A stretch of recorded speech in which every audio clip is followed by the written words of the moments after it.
Hey, good afternoon, good morning, good evening, wherever you are joining us from. My name is Heather Deer, and I am the Director of Family Engagement here at William and Mary. Thank you so much for joining us for this, our first in our fall webinar series for parents and families. We have an exciting topic ahead of you, and I won't delay in getting us there, but I do have a quick message from Family Engagement before we get started. Just a reminder to everyone that Family Weekend is coming up very soon, October 3rd through the 5th of this year. We have exciting events lined up for families with events being added to our schedule every single day. You can register for Family Weekend at www.wm.edu/Family Weekend. You can also peruse our very extensive schedule of events there as well. If you haven't registered yet, there is still time. We can't wait to see you and over 4,000 of your fellow family members at Family Weekend. So without further ado, I'm going to go ahead and turn us to the topic of the day. Just a reminder that this webinar and all webinars in our webinar series are recorded and will be uploaded to our YouTube channel shortly after we have finished. If you want to know as soon as that recording makes it to our YouTube channel, of course, you can subscribe and be notified anytime that we have uploaded something new to our YouTube channel. Today, we're talking about flourishing and involvement. And I know you're likely hearing from your student about the many clubs that they're exploring, the interests that they are pursuing at William and Mary. And so it's time to start talking about what is next and next steps and how they can flourish in that involvement. I've brought partners from Student Leadership Development to talk with us today. I'm going to go ahead and turn it over to them to take us away. Hi, everyone. My name is Jennifer Leung, and like Heather said, I work in the Office of Student Leadership Development, and I also happen to co-chair our university's Hazing Prevention Coalition, and I'm joined by Charlie Presar, and I'll have him introduce himself as well. Yes, as Jen said, my name is Charlie, and I work with her in student leadership development as an assistant director, working with our fraternity and sorority life. And I am a member of the Hazing Prevention Coalition. Thanks, Charlie. So we are so appreciative to the Family Engagement Department and Heather and her team for inviting us to come in and talk with you a little bit about flourishing and involvement. So we know that the past couple of weeks have been a flurry of activity for our students, and they have been finding ways to get involved across campus. And so now we're kind of at the point of now what? Let's settle into this and let's keep exploring and let's learn more about what involvement looks like and how this can really enhance the student experience. So we wanted to spend some time with you talking about that. So we are going to talk a little bit about why involvement matters and why it matters to the student experience at William and Mary. We're going to talk about exploring involvement opportunities because our students could be anywhere from they've done all the exploring they can and they are locked into the organizations that they're interested in, or we have some students who are maybe taking it a little bit slower and are continuing that exploration. And if they are freshmen, sophomore, junior, seniors, that exploration doesn't have to stop at any point, so it can continue throughout their time here with us at William and Mary. We are going to talk a little bit about some hazing prevention and talk about some health, found a typo, healthy and unhealthy groups, and then talking about supporting your student through their involvement experience here at William and Mary. So, why involvement matters. So we talk a lot about belonging and community here at William and Mary, and being involved on campus is a really great way to do that. I think with the number of student organizations and involvement opportunities across campus, that is one of the hallmarks of the William and Mary experience. And so we know that that's really important, but it's not just something that is important to us as an institution and us as a community. Frank Bruni, who is a columnist with the New York Times, wrote an article several years ago talking about the college experience. And in that article, he wanted to highlight some things that help make a student's experience more than just great. These are the things that help take a great experience and make a student have or help a student have an extraordinary college experience. And so the things that he mentioned are a deep connection with a mentor, taking on a sustained academic project, and playing a significant part in a student organization. So William and Mary can provide all of these, and I do hope that your student is going to have an extraordinary experience here with us, with our really involved faculty. There are really great opportunities to have that sustained mentorship relationship and build those connections. we know that with all of our undergraduate research opportunities, their opportunity to have a sustained or be engaged in a sustained academic project is really is there for the taking. They have those opportunities at their disposal. But for our office and for the context of this webinar, playing a significant part in a student organization is also one of those things that can help a student have an extraordinary college experience. And we want them to find those organizations that will allow them to have that and allow them to flourish and find their best selves here at William and Mary. So involvement really matters because it can really make a difference in a student's experience. Some of the ways that students can explore involvement, some have already taken place or are currently occurring. So we did have 2 organizations and activities fairs a couple of weeks ago. I think I'm still recovering from those because they were really robust. We had over 260 organizations participate across the 2 nights. So there were lots of opportunities for students to find groups and clubs that they have some interest in. Following that, there was a service and volunteer fair where students got a chance to explore community service opportunities and ways to engage with the Williamsburg community beyond campus and contribute in those ways. Currently ongoing are IFC and Panhellenic recruitments. And the first weekend of classes, our robust a cappella community held auditions. And so students had a chance to join a cappella groups in that way. Things that are ongoing, we continue to host weeks of welcome where students can attend different events hosted by other student organizations where they can learn more about the groups and meet other students. Our student organizations continue to host what we call interest meetings. They might call them something different, but these are just introductory meetings where students who might have a shared interest in a specific topic or activity or cause, they can go and explore and just kind of shop around, learn more about the organization, learn about the activities that they host, the programs that they put on, the work that they do, and try to find where they might want to spend some time while they're here with us at William and Mary. Also ongoing opportunities to join sport clubs. Those are ongoing. Some of our groups that are maybe in season or have more competitive tryouts for maybe their A team. Those might have already occurred, but they do provide joining opportunities throughout the year. So any student can join pretty much any group at any time, but learning more about that is a great way to get involved with club sports.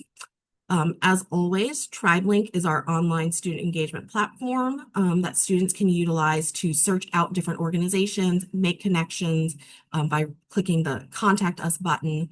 And they can also see what events the organization might be hosting. They aren't limited to only attending interest meetings. A lot of our organizations will just hold ongoing events and activities throughout the year that folks are invited to participate in. If the event's in TribeLink and they can check it out, they can RSVP or they can just show up to an organization's event. They can reach out and ask more questions as well. A lot of times we get a question about the organizations and activities fair. We don't only host those in August at the beginning of the fall semester, but we do those again in the winter, right before classes start up again in January. So that's another great opportunity if a student wanted to ease in and didn't necessarily want to take on too much that first semester or in their fall semester. If they're sophomore or junior year and they wanted to wait a little bit, or they're like, I'm ready to take on more, add more activities to my plate. Another great way to do that. So those are ongoing opportunities. And I will say a cappella groups and IFC and Panhellenic, those activities will also take place in the beginning of spring semester, although probably on a smaller scale than what was happening in the fall as well. So as students are kind of in this initial exploration or early joining stages, here are some questions that we would recommend you talking through with your students. On one side, we have some of the really logistical questions, talking to them about what's the time commitment for these organizations? Important to really think about how will this fit in with all the other things that the student is navigating, and just want to have them think about how much time do they have to put into joining different organizations. Sometimes there are costs associated with joining or with membership in some of these groups. And so this is a good question to kind of ask the student, have they considered, um, what is the cost? How are they planning on meeting those financial obligations, costs associated with membership? Asking them, what are some of the expectations of membership? Is this an organization that you have to have a certain GPA, maybe to hold office in a year or two? Are there certain attendance requirements? And just kind of getting a sense of what's the overall commitment, and um, is this something that student has bandwidth and capacity to make sure that they're upholding those expectations. And then also this kind of crosses over from the logistic into the more philosophical questions, but talking about alignment with values and interests, like what is the connection for the student to the organization? Like, how does this um, enhance their experience? How does this help them live their values or connect with their interests? Um, and so want to make sure, that they're having a deeper connection with what the organization is doing. Again, talking about how this will enhance their experience. It might be a little bit more hypothetical for them, but if they've spent some time with the group, what is it that they're getting out of their time with the organization? And also, what are the fun things that they're doing? What are they getting out of this? How are they connecting with others? And these are some good questions asked kind of early on as a student is exploring or has initially started to make inroads to joining some groups. We believe at William and Mary that hazing education is important and that being demeaned or harmed should not be part of any student's experience here at the university. We want our campus to be a home without hazing. And we're not necessarily saying that your student will be hazing, but we want you to know the signs and know and be able to recognize hazing in case that your student does experience hazing or their friend, roommate, or someone else experiences it and talks to you about this. So hazing exists in a group setting and is meant to bring individuals into the organization. And that's important to know because it differs from bullying, which is meant to exclude from groups. Because of that, hazing can occur in any type of organization that students are joining. National studies show that about 1 in 2 students were hazed in high school, and this means that those students have an increased tolerance for hazing due to them already being exposed to it and might not recognize it as hazing, and so might not feel that something is bad or going on with their experience here at William and Mary. We believe and we know organizational membership enhances the collegiate experience and can provide a space for students to flourish into active citizens and leaders on campus. We want you to encourage your student to assess each group's potential for doing just that. What can your student add to the organization, and what can your student get out of each group? Are questions that the student should be asking as they're seeking membership in an organization. We also know that students want to talk to you, their families, about their college experience as long as there's mutual respect, honesty, and support for the student and their experience.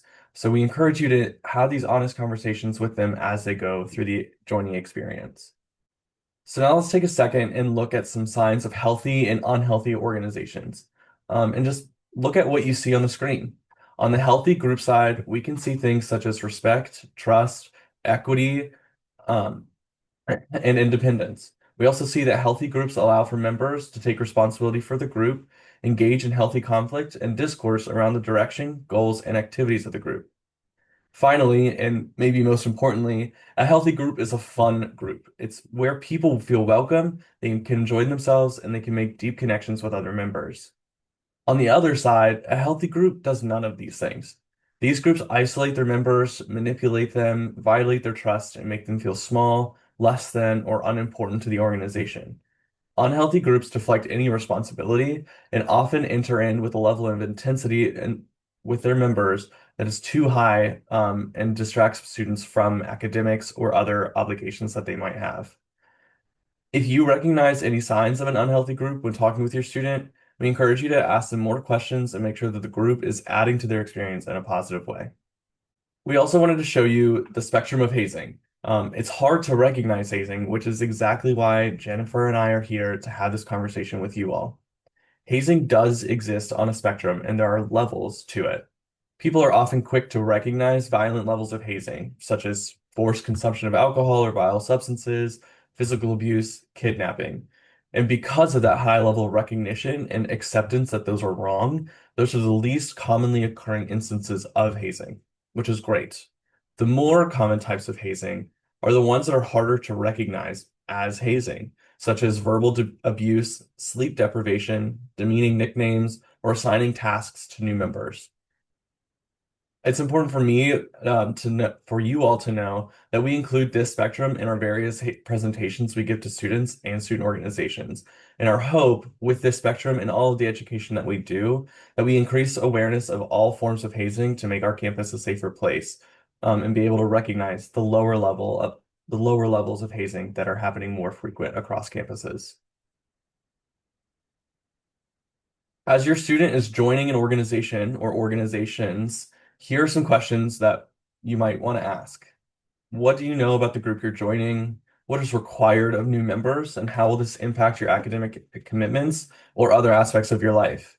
How comfortable are you with these activities? What do you wish you knew more about the process? Is there anything that's vague or they're intentionally hiding from you?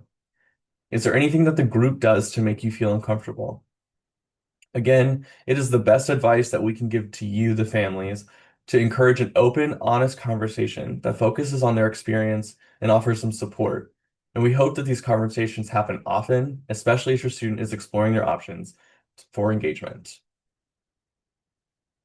And then finally, from me, before I toss it back to Jen, here are some resources for you. On our website, which you can see the URL there, or you can Google William and Mary Hazing Prevention. You'll be able to find educational resources for students, organizations, and families. You'll also be able to see both the university policies and state laws around hazing. Part of Adams Law, which is Virginia's anti-hazing law, we are required to share organizations' hazing histories online for 10 years.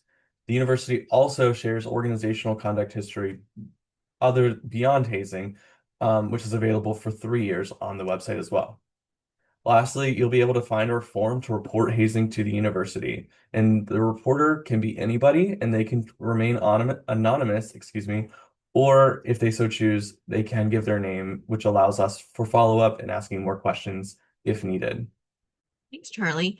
So to kind of wrap up our time together, we wanted to highlight two other ways to support students that are really focused in on general involvement. One of the things that we want to help students do is identify meaningful involvement, meaningful engagement opportunities.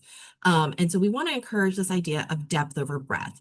Back to that Frank Rooney quote from earlier, where it talked about play a significant role in a student organization or a significant part in a student organization. That key word is significant. And what that means to our office is that the idea that we are doing a deep dive and we're really immersing ourselves in the experience and the involvement rather than spreading ourselves too thin across too many organizations. I think for a long time, our students have really been encouraged to just do more, and rather than really kind of going deep in an interest area or in a topic or in an organization. And so we want to promote this idea of depth over breadth because we believe that when students do have that deeper connection to the things that they're engaged in on campus, they have a much more enriching experience and they really have the opportunity to flourish more in that type of experience and in that type of environment. We also want to help students consider how they're making an impact without a position or title. You don't need a position or title in order to make a difference in the things that you care about or make contributions to the groups that matter to you.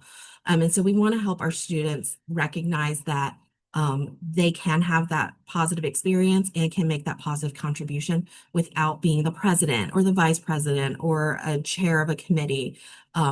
Organizations are run by members. That's who makes the wheels turn on that bus. And so we want to make sure that everyone is making contributions, and you don't need a title to do that. And so we want to just help. We need your help in reinforcing these messages to our students, because if they are measuring themselves by the titles that they're gaining in organizations, or they're running from meeting to meeting to meeting because they're overextending themselves, that's not really helping them flourish. That's not really helping them make the most of their William and Mary experience. And that's ultimately what we want. We want our students to find involvement. We want them to find community, and we want them to flourish in that community. So that's all we have for you today. So thank you for joining us. And I think Heather might have some questions. I do. Families who have joined us live on the webinar, now is a great time to submit any questions you have about involvement at William and Mary. You can use the Q&A feature here in Zoom to ask those questions, and I will moderate for as long as we have time for any questions about involvement, flourishing in that involvement, hazing, our hazing prevention efforts here at William and Mary. You have some real experts here on the call that we can get some answers from today. So go ahead and take a second, submit those questions. I'm going to go ahead and ask one. This time of year, I start getting some of the phone calls from families about we're a few weeks in. They went to the club and org fair. They found a few that they want to try, and they've called me and they say, I just am not really feeling it. What advice would you give to those families who are having those conversations with students who have maybe gone to one meeting, maybe they've gone to an information session, and they're just not quite feeling connected to the group that they thought they would be interested in? Couple pieces of advice. I would say encourage student to stick it out. Maybe go to one or two more or meetings.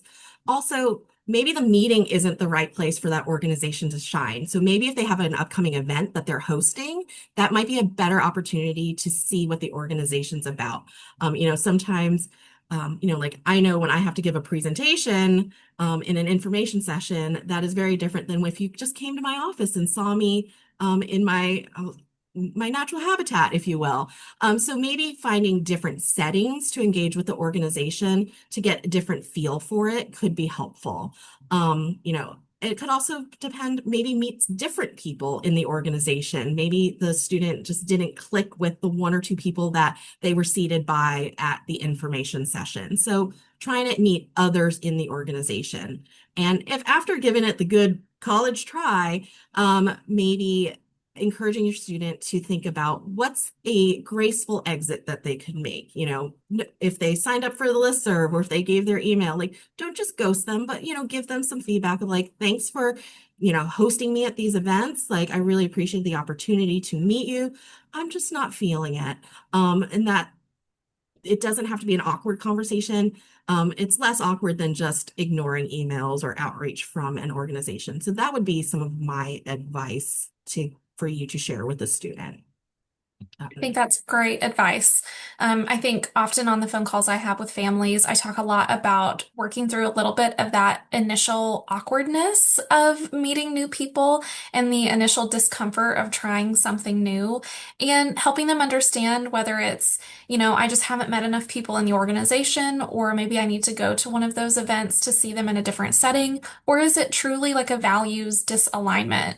Jen, can you speak a little bit about that, about the difference between maybe this just isn't like a fit for me, but really this truly is not really in alignment with what I want to be involved in, or the kind of involved member that I would like to be of a student organization? Yeah, so I think, we do ask or encourage students on the front end to really think about some key questions, like what are they hoping to get out of the organization? Like, is this an interest that they maybe had in high school or before coming to college? And is this something that they want to continue? So there are a lot of, I would say, pre-contemplative questions that students can be asking themselves as they're considering involvement opportunities. I think it's then, when they're in the organization, just kind of seeing maybe more about how that organization um, acts on the interest or acts on the values um, that they have. And sometimes it's okay that we might not act on our values in the same way, the exact same way as each other. And that's okay because we can learn from that difference, the different perspectives, the different kind of activities. But the point where maybe it feels incongruent and it feels um, in direct opposition. I would say direct opposition would be a warning sign, but discomfort would not be, because in discomfort is where we grow the most because we are being stretched. It's like a rubber band. A rubber band to be effective needs to be stretched. When it's lax and there's nothing in there and it's completely unstretched, it's not doing its job. And so we want to see our students stretch a little, have that little bit of tension, but we don't want them to be stretched so far that it could snap and not be effective. So I don't know if Charlie has anything to add to that. No, I think you said it really well, Jen. Just checking your values and also allowing space for um, you to push those values and test them in real time. Wonderful. I think something I want to touch on, families may not know that coming up here in September, we have National Hazing Prevention and Awareness Week coming up. So I know that all three of us are gearing up for those on-campus efforts. But really, hazing prevention work is year-round work at William and Mary. And I think we have some real leaders in our field doing hazing prevention work at William and Mary. So I wanted you to have an opportunity to speak to, one, I love that we're showing families and talking with families about the signs and how to have conversations with their student. But can someone talk to me a little bit about how our incoming students are trained on hazing prevention and how to spot that in their own daily interactions and engagements when thinking about joining an organization, a club sport, or even as an athlete here at William and Mary? Yeah, I can take that one. So we have two primary modes of training that we're offering students.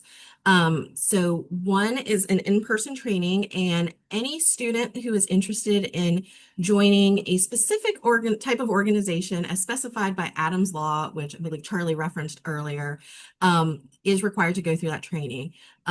It's primarily our fraternity and sorority community and a handful of other organizations. And that list of organizations, specific organizations, can be found on the hazing prevention website. And so those students do have to go through what we call Home Without Hazing prospective member training, and that those will be offered throughout the course or over the course of the next 2 weeks or so. We did a lot during orientation and have done a lot of other sessions since then, but we have a few more coming up in the next couple of weeks. Students who are interested in joining a sport club do have to participate in the other training being offered, and that is an online module. And they actually participate in two modules, a Hazing Prevention 101 and an athletics module. And so all of that is the links to sign up for those and to access those are through Campus Rec that manages our very robust club sports program. And so they help the students connect with those, and students who want to join a club sport do have to take that very early on in their membership in those groups. And then that training has been also made available to all of our student athletes who compete in NCAA athletics. And we also had an opportunity to do trainings for all of the teams, which was very similar to a lot of the trainings that we do for fraternities and sororities as well. So we are doing lots of trainings at different stages of membership for students across campus, depending on their involvement. And it's been a really fun time to engage with students to talk about not just how to understand what hazing is and how to prevent it, but also how to create healthy group culture and healthy and healthy relationships within organizations. So have spent a lot of time over the past several months, over years doing those trainings with students. Thank you, Jen. And I will say for anyone following along, I would say we've had close to 1,400 students who have taken the Home Without Hazing training this year alone, meaning this academic year, which is incredible. I think about 1,200 of those were trained during orientation. So one of the questions I always get from families is, it's great that you're telling me this, but are you telling students this information? And I can tell you that yes, that is happening on a daily basis here at William and Mary, that they're being trained. Charlie, I'm wondering if you can speak to, we've talked about the training that happens for students who are looking to join one of these organizations or who are part of one of these organizations. What kind of training are we offering students and student groups on an ongoing basis? So like our student leaders who are leading these groups or just student organizations that need maybe some more up-to-date training on some of the hazing prevention work that we're doing. Yeah, of course. For our organizations, Jen mentioned there are a number of organizations mentioned in Adam's Law that training is required for to join, and also we have to do training with them each year. So there are about 45 organizations on our campus that we do what we call our Home Without Hazing current member training in the spring semester with all of those organizations. So those are fraternities, sororities, and other organizations that have a more selective member process. And we go in with the organization, we do them one by one with intact groups, and the entire chapter is, or organization, excuse me, is present for that. And we talk with them, and we have a really great presentation. I'm really proud of like where it is. We partner with the Gordy Center, which is through the University of Virginia, and we for the presentation materials, and we facilitate really a refresher on what hazing is and the law and the policies and all of that stuff that we have to talk about. And then we enter into a conversation with about group dynamics and tradition and how the organization can make those changes to eliminate hazing in any practices that they have. Um, Outside of those official trainings, we also Jen and Mark, the other co-leader of the Hazing Prevention Coalition, have opened up the coalition to allow for what we call champions, and these are people who engage with hazing prevention, maybe not as such a high level as we do as full members of the coalition, but still are engaged in the conversations and the education and programs that are going out. And they have invited student organization leaders and positional leaders on campus who are able to help disseminate that information and think of interesting and innovative ways to get that information out into their campus community as well. Jen, is there anything? Wonderful. Yes. I have one last question about hazing prevention, then I'll wrap us up with like a pretty general involvement question. In terms of families who are, waiting for that Sunday afternoon phone call from their student, as that seems to be the popular phone call day, as I've heard from many students and families alike when they had their conversation about communications, when they're waiting for that weekly phone call and they're getting ready to have it, what questions can families ask to get to the heart of, is my student's involvement a healthy involvement, or is there something that I should be concerned about? And then as a follow-up to that, if they do hear something concerning, how do they let us know? Yeah, I think that's a great question.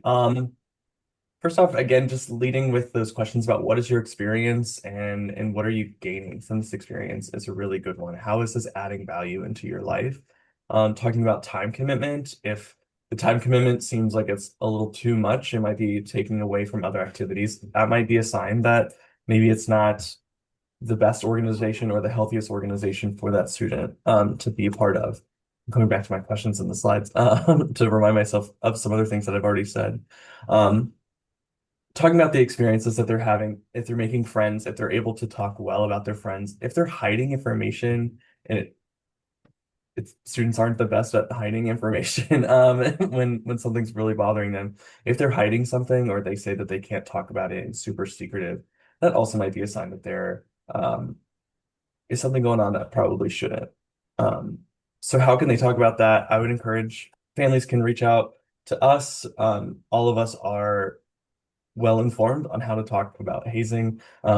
and hazing prevention at William and Mary. And again, there also is that anonymous report form. You don't have to be a student or a staff person to fill that out. A parent can also fill that out. And we do maintain an anonymity with that report form. And that allows us to address an issue head on and also kind of create a file on an organization as well. If there might not be something super actionable with that, but we can have a database of what's going on and other things that are a little suspicious with that organization as well.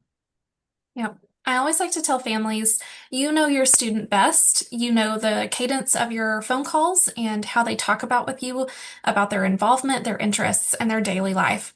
If something were to change, and like Charlie mentioned, they're being secretive where they normally wouldn't, they tell you, I can't tell you about that. And it isn't for maybe what you perceive to be a legitimate reason. Anything that gets your spidey senses going, and you probably know what those are, we like to hear about those things. Whether that's a phone call to me, you can call our office at any time and just say, Hey, Heather, I was listening to your webinar and it got me thinking there's something I want to talk with you about. Do you have any advice? And I'm happy to talk with you through whether or not the situation you're going through rises to the level of maybe we want to report this. Um, but any of our colleagues here are able to have those conversations. So we welcome some of those early phone calls about this got me thinking, and I want to talk it through with you. But always just asking those open-ended questions. I think we will find, and you families will find, the yes nos you're asking maybe won't get you as far. Have you joined any clubs? Yes. And that's all you're going to get. Talk to me about your favorite club that you've joined, or have you gone to an event this week that was really meaningful for you? Tell me all about it. Oh, you've joined XYZ organization. What have your first few weeks been like? What have been the highs, the lows, and the buffaloes, as we like to do around here? And so just ask them some of those open-ended questions, get them to the heart of that involvement. Yes, no's maybe won't get you as far, but ask those open-ended questions. Jen, is there anything you want to add on that front? Now, I think one question or one thing that I might be looking out for, in addition to all the great things that Charlie had mentioned, is if your student, if the vibe they're giving off is like that they want to go, they're excited to go to the meeting or the next event versus they're kind of dreading it, that might also be a little bit of a red flag and might set off those spidey senses that Heather had mentioned. But I think my colleague shared some really great tips for having those conversations and things to look out for and what to do next if you do have some concerns. Yeah. Okay, my last question for both of you before we close today is one that's going to take us a little bit out of the structured organization world. And it's one of my favorite questions to ask, which is what are some of the hidden ways that maybe aren't as obvious to families as like an org fair or going to a club's information session? What are some of these hidden fun ways that you find William and Mary students make connections on an individual or group level at William and Mary? My go-to response for this, even though I no longer do it myself, is fit wall classes at the rec. So there are a ton of different classes, like Zumba, um, step, body pump, like yoga, Pilates, yoga Lattes, all of it. And so what you do, because those are happening at the same time every week and people build it into their schedules, you kind of go to the same classes every week with the same people. And, back when I used to go, would see like the same people every week. And so you start to build connections with them. And so I think that's another great way to find some community and get a workout in. Wonderful. For me, this is something I see students doing and also something I did as an undergraduate student as well. It's very simple, but simple doesn't mean bad. Sit in a public area without headphones. I made some of the best friends I had just sitting in the lobby or an atrium before class, and we started talking about, oh, did you do the reading? Yeah, it was awful, or super interesting, or excited to talk about this. And then as the semester went on, we were able to like form deeper connections. And so just sitting in a public area, no headphones. Of course, students are going to have their computer out because probably doing last minute refresh on the reading or the homework. But being open to having those conversations with people that you recognize from class, but you don't get to talk to your classmates in class just about their day or whatever's going on. So sitting in public spaces. Yep, Charlie, that's a really good one. I always tell families that students have this built-in community, whether they think about it that way or not, which is their class. They can turn to the person next to them and they can ask about the reading, they can ask about the homework, they can ask to form an impromptu study group. Hey, we have this quiz coming up. Would you want to go to swim? Maybe take some notes, compare notes, study together. I think it's a good, easy, built-in one. I think the Fitwell is always like the second one that I always mention, even just going to the rec at the same time every day. They're either going to start to notice who's on shift, student employee wise, or they're going to notice who's working out on the elliptical next to them every day at the same time. And those are really great built-in ways that all students have access to. And then I think the third thing that Charlie mentioned is just like their body language. I think our universal signal these days that I'm not interested in engaging is the headphones in. So headphones out is just a huge one. And then just showing up. I spoke to a women in leadership class this last spring who asked a lot of questions about what is it like to move to a new city and make friends. So families, if you have ever had that experience of moving to a new city and having to start over and making friends, just know that your students are insanely curious about that. They want to know about that experience, and you probably have some really great wisdom to share. But I tell them, think about, describe to me what you want your life here at William and Mary to look like. What activities are you participating in? What are the physical spaces that you're in? Is it that you love live music, and so on the weekends you want to experience live music? Showing up at those places frequently, often enough, they're going to find other students who are also showing up in those same spaces frequently.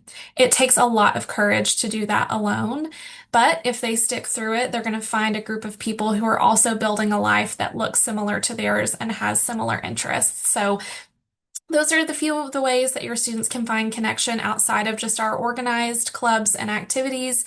There's always something happening at William and Mary. If you look at our events calendar, there are often 10 events happening every single day. Thousands of activities for students across an academic year to take place in or take part in. And, the hardest thing is just showing up. So I hope, families, that you took something away from this conversation if you joined us live or if you are watching the recording or listening to us on audio. Thank you to Jen and Charlie for being here to give us this great information and to spend an hour with us. I will see you on our next webinar and hope I will see all of you at Family Weekend. Thanks, everyone. Goodbye.